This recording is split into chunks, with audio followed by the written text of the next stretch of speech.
সম্মানিত দর্শক শ্রোতা, পরম সৃষ্টিকর্তা যিনি অসীম দয়ালু, শুরু করছি তার নামে।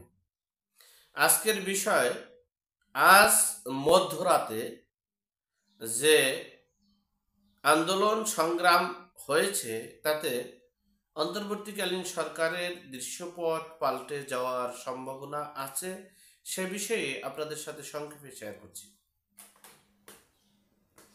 দেখেন, সারা ঢাকায় অর্থাৎ ভার্সিটিগুলোতে প্লাস ঢাকা শহরে গতকালকে থেকে মধ্যরাত অর্থাৎ শেষ রাত পর্যন্ত যে আন্দোলন সংগ্রাম, সেটা হচ্ছে এই ধর্ষণ।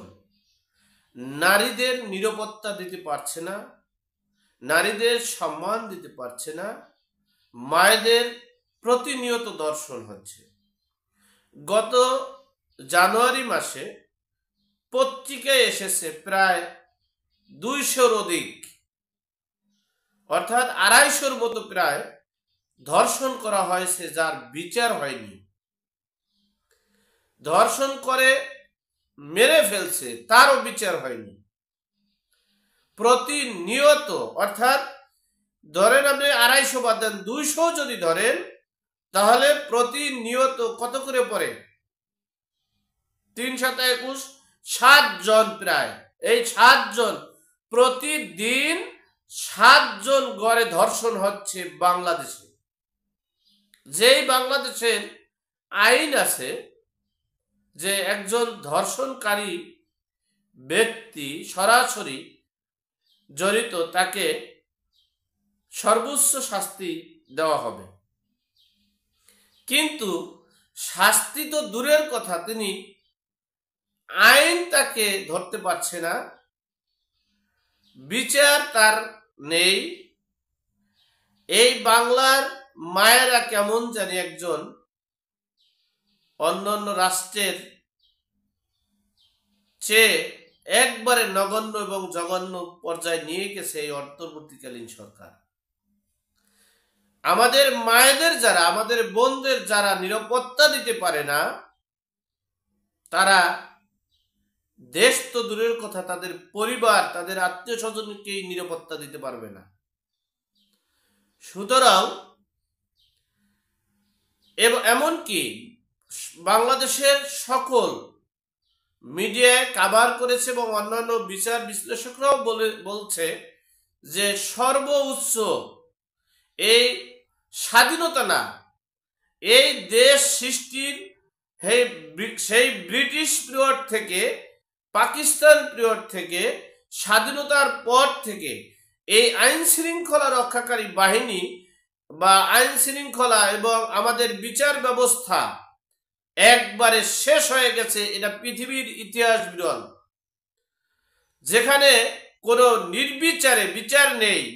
মব জাস্টিস, মব কিলিং, মববাজি চলছে, মব তৌহিদি জনতার। গতকালকে আপনারা দেখেছেন গভীর রাতে একটা অলি আউলিয়ার মাজার ভেঙে চুরমার করে দেওয়া হয়েছে এবং তাদেরকে আহত করে হাসপাতালে ভর্তি করানো হয়েছে। কোন বাংলাদেশ আমরা? এমনকি বাংলাদেশের কোনো বিচার ব্যবস্থা নেই। ডেভিল হান্টের নামে শুধুমাত্র আওয়ামী লীগের ট্যাগ দিয়ে আওয়ামী লীগদেরকে গ্রেপ্তার করা হচ্ছে, চাঁদাবাজি করা হচ্ছে, নৈরাজ্য করা হচ্ছে। হ্যাঁ, আমরা আওয়ামী লীগদেরকে গ্রেপ্তার করবেন, সেখানে আমাদের কোনো বাধা নেই, কিন্তু অপরাধী যিনি প্রত্যক্ষ অপরাধের সাথে সম্পৃক্ত, তাদেরকে গ্রেপ্তার করতে হবে, তাদেরকে বিচারের আওতায় আনতে হবে, তাদেরকে বিচার নিশ্চিত করতে হবে। তারা যেন দেশের জনগণের বিরুদ্ধে, দেশের জনগণের ভোট নিয়ে ছিনিবিনি খেলতে না পারে, সে ব্যবস্থা করতে হবে। কিন্তু একজন সমর্থনকারী, একজন ভোটার, একজন সদস্য, তিনি তো অপরাধী নয়।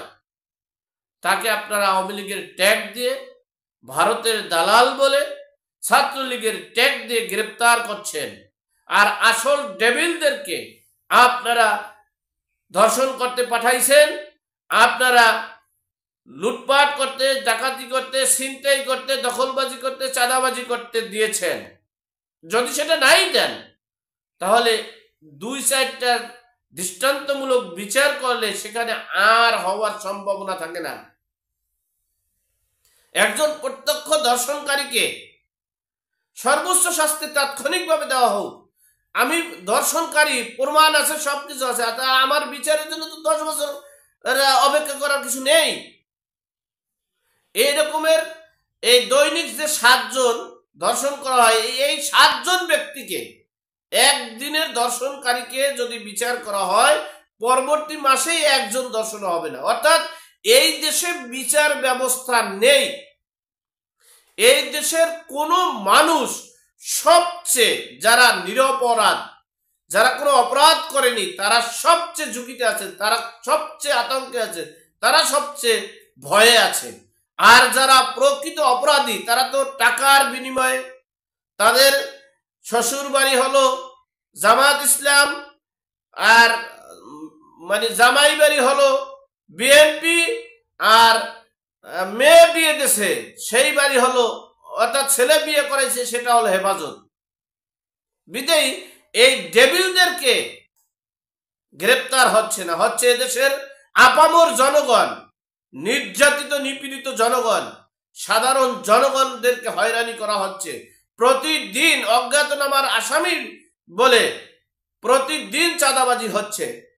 আমরা প্রতিনিয়ত বলছি, প্রকৃত অপরাধী যারা, যারা দেশের শত্রু, যারা দেশের জনগণের শত্রু, যারা দেশের সম্পদ লুটপাট করেছে, যারা দেশের মানুষের হক, জনগণের হক লুটপাট করেছে, তাদেরকে প্রত্যক্ষ অপরাধের সাথে সম্পৃক্ত যারা, তাদেরকে বিচারে আওতায় আনতে হবে।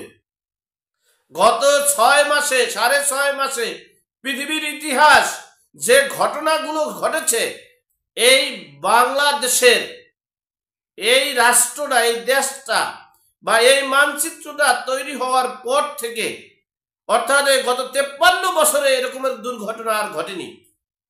53 বছরে যা ঘটেনি তার চেয়ে 100 গুণ ঘটেছে গত 6.5 মাসে। কেন ঘটবে? এই দেশে আইন শৃঙ্খলা রক্ষাকারী বাহিনী আছে, এই দেশে স্বরাষ্ট্র মন্ত্রণালয়ের মন্ত্রী সাহেব আছে। বাংলাদেশের সর্বস্তরের জনগণ চাচ্ছে এই স্বরাষ্ট্র মন্ত্রণালয়ের পদত্যাগ। আমি বলবো, যদি তিনি যোগ্যতা থাকতো তার, যদি তিনি আইন শৃঙ্খলা যদি নিয়মতান্ত্রিকভাবে পরিচালনা করতে পারত, তাহলে বাংলাদেশের এমন কোনো ডিপার্টমেন্ট নেই যেখান থেকে আজ না হয় কাল, গত 6 মাসে বলা হয় নাই, হয়তোবা গতকালকে অর্ধেক ডিপার্টমেন্ট থেকে বলছে, কিন্তু গত 6.5 মাসে প্রত্যেকটা ডিপার্টমেন্ট থেকেই তাকে পদত্যাগের জন্য বলা হয়েছে।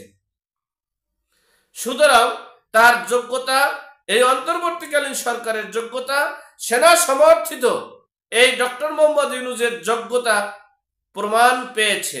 আমরা বলবো, দেশের কল্যাণে, দেশের জনগণের কল্যাণে, আইন শৃঙ্খলা রক্ষাকারীর জন্য, আইন শৃঙ্খলা রক্ষা বাস্তবায়ন করার জন্য এই প্রধান উপদেষ্টার পদত্যাগ যদি করেও যদি সেটা বাস্তবায়ন করা সম্ভব হয়, তাহলে খুব দ্রুত সিদ্ধান্ত নিন, না হলে দেশের অবস্থা আরো সামনের দিকে, ভয়াবহ দিকে ধাবিত হতে যাচ্ছে। আল্লাহ আমাদের সকলকে সঠিক জ্ঞান দান করার তৌফিক দান করুক, আমিন। আসসালামু আলাইকুম।